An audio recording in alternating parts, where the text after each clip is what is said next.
Hey YouTube, this is Prometheus, guys, giving you more of the meta once again, rolling with my match defense out of the San Francisco 49ers nickel over defense. I'm going against a Chiefs player, and this guy is a run-first Chief user, which most Chiefs users don't use run right away. They pass, they're trying to air the ball out, stretch the ball deep.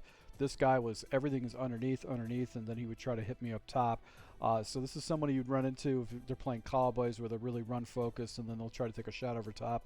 This is how he ran Chiefs. He was very difficult. Guy wins about 80% of his games, so he's a good player.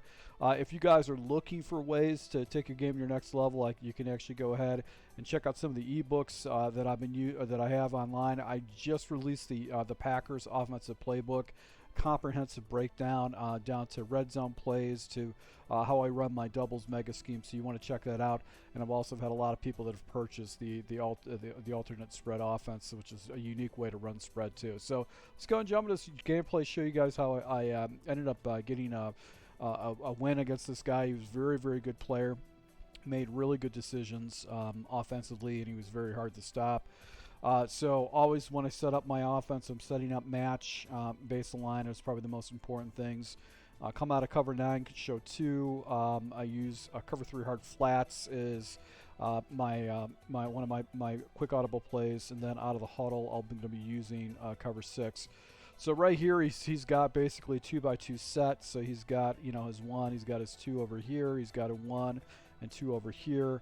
I don't really know what to expect on it. It is kind of a tight formation. I might have jumped into cover 3 hard flats. And what I like about this is that if he does have any kind of a corner out type stuff where he's going out, these guys are going to pick this up. And I just play down in the box.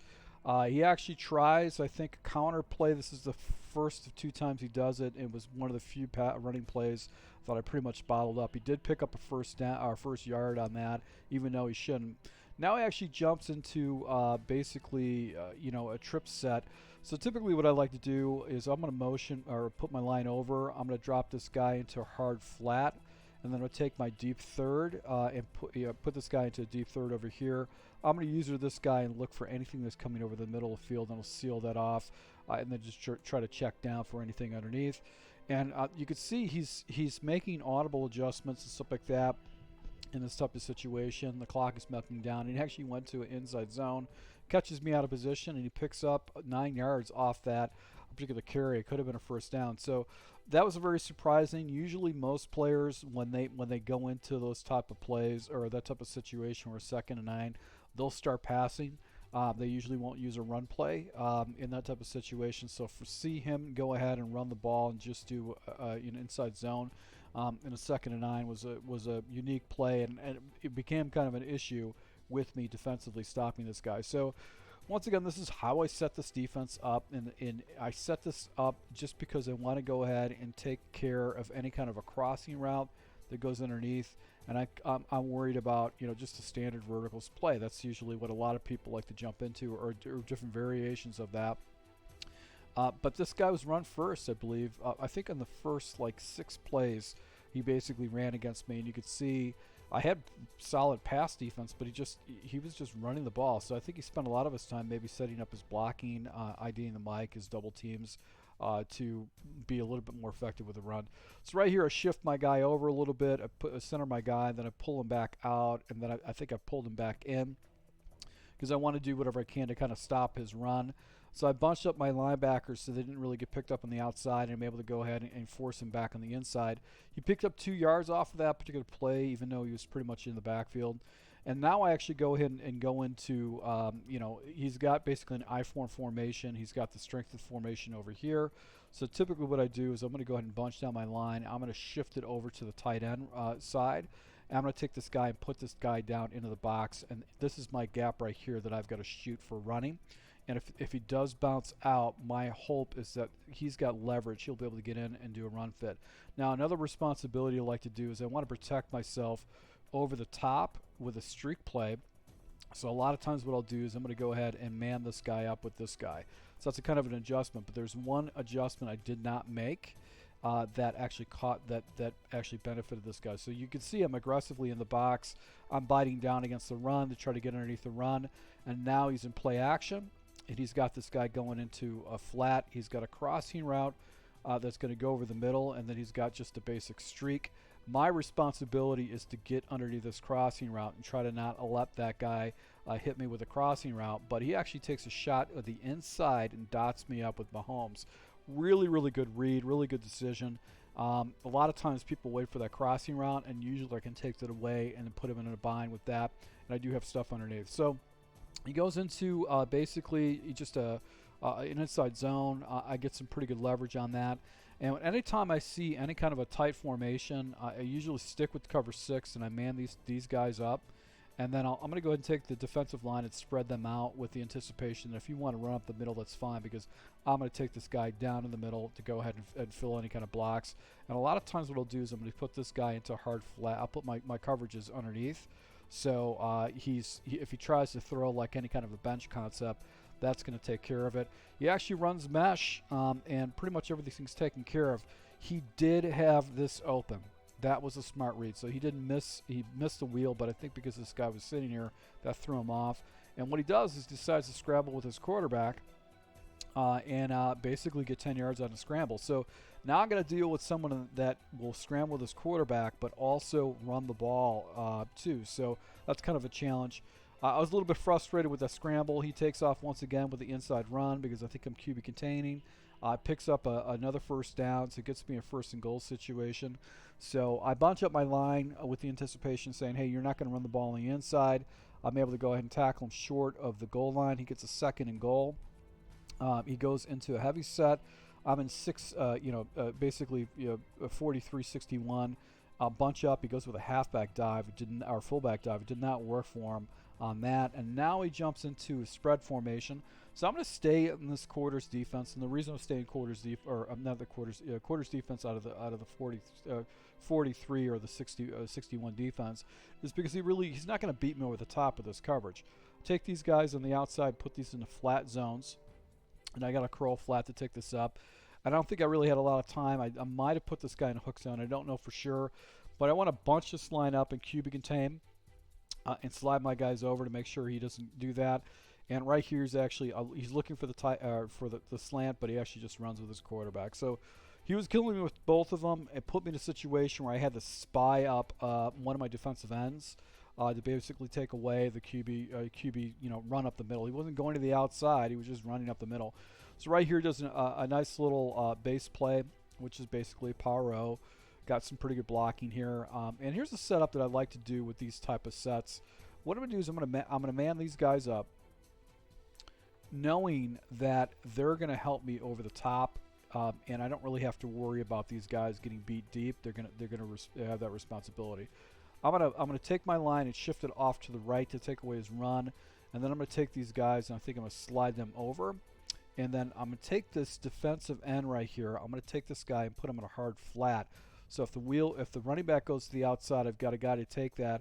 And also if he's got some type of a tight end route that crosses underneath, I can still play deep, because my pass responsibility is for any kind of a deep crosser that comes over the middle of the field. So that's where my responsibility is, and I don't want to get sucked up in trying to defend a flat from a quick pass like that. So I'm using basically a cover 6 shell right there, and you can see he doesn't really know where to go with it.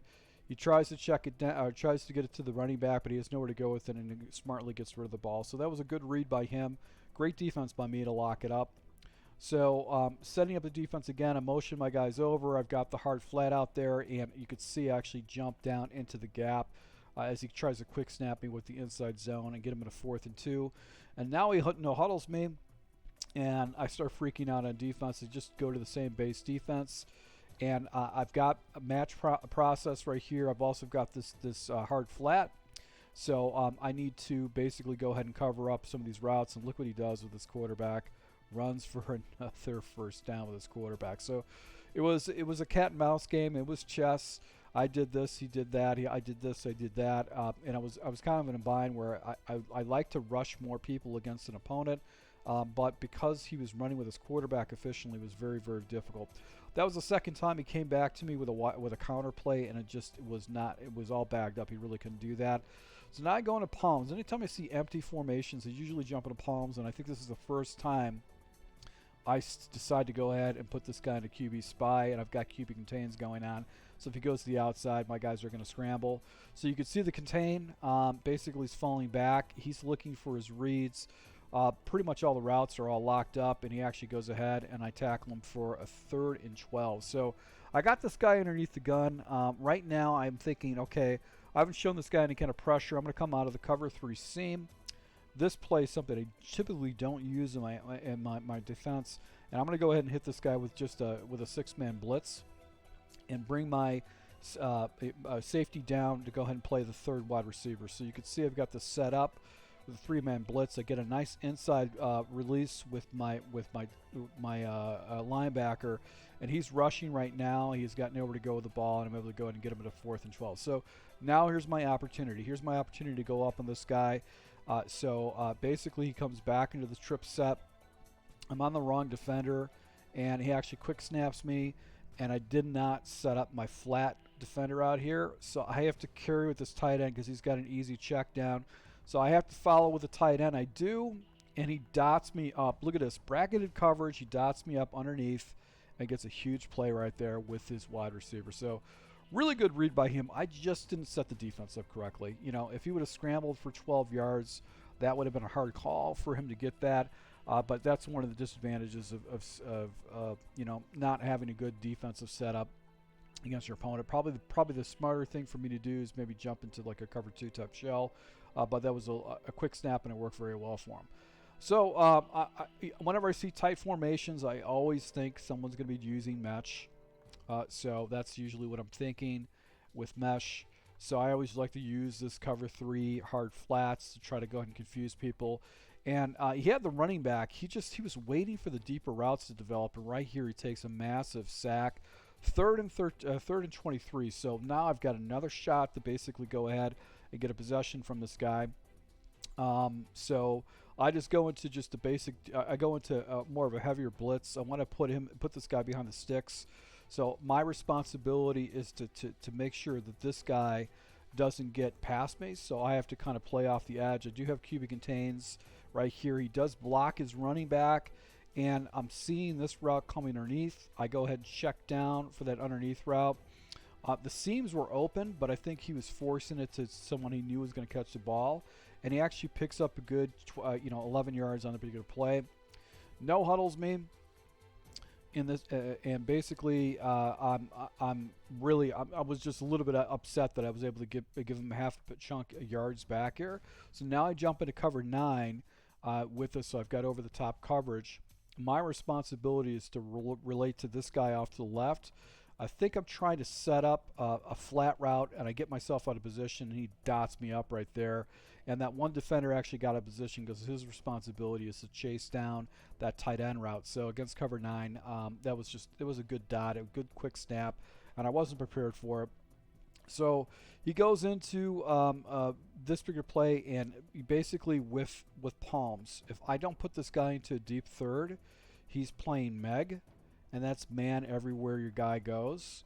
So what happens is with palms, he's going to get out of position, and this backside area right here is going to be open. He probably just anticipated me being in palms correctly, and that defender usually gets out leverages on corner routes like that. So that was really good decision by him. So I'm ready for my next series on defense. Less than a minute and 20 seconds left, and look at this return that this guy gets, and he gets the ball down outside. So I think he probably could have got the ball in the end zone, but I think what he was thinking was just saying, hey, I need to choose some clock against this guy. So that was probably his decision right there. So this is why he probably goes into a running play. I'm also up by four points, so he can't settle for 3. He's definitely to get the ball in the end zone. So he's kind of in a bind right now, where he's got a score, but he really can't afford to choose the clock down. In this type of situation, he's able to plug the ball into the end zone and go up by another score. So I end up the next series actually getting a quick score on 2 fast plays, putting him in a situation where he is got 1 timeout and he's got 47 seconds left. So this is where I go ahead and just run my defense as is. Right here, I think I'm running to cover 3. I'm just going to use cover 3 because it's really good against a run. He actually out leverages my guys. I didn't want him to cut back in, so you can see there he actually picks up first down. But he's running with no time. He's got literally no time. He's got to get a touchdown, so he can't settle for 3. He's got 1 timeout, so he's going to have to no huddle in this type of situation where he burns off a ton of time. So he's losing play opportunities against me. So now I go ahead and jump. Basically in a cover 6 coverage. He basically doesn't know where to go with the ball. I've got a lot of matching principles, and I'm able to go ahead and get a nice little a block shed, taking it down to 26 seconds. Now he's in a bind, but this is the formation that he's been killing me with just a basics verticals play. So right here I go ahead and I think let's see what I do. I think I ran the verticals as is. So I'm still running the same play. This is the same exact play as I normally do. I've got the verticals. I got my hard flat up. I've got my deep third. This guy's going to match right here and then push him over. And then this guy should carry over the middle of the field. And I've got to seal away. And I'm not worried about anything over here. That's not a threat to me. So I got to make sure I seal out that third wide receiver. So you can see I've got a spy out here. I actually set this up correctly. So I finally got my spy out. I got 2 edge rushers right here. I've got this guy into a deep third, and my responsibility is to seal off this route right here so he can't hit that particular route. I actually had the defense set up. He actually tries to throw the seam, and I'm able to go ahead and get an interception with my defensive back against this guy. So this guy was really hard to stop. You have to make a lot of adjustments. I know I have defense for verticals, but the variable that this guy had is he ran with his quarterback. He would run inside. He wouldn't run on the outside. And it was very, very difficult to stop. But I'm able to go and get a victory against this guy. So once again, guys, thank you for your support. I'm just showing you basically how I run my defenses against opponents. And I hope you picked up some pretty good tips from it. So thank you for your support, guys. Until next time.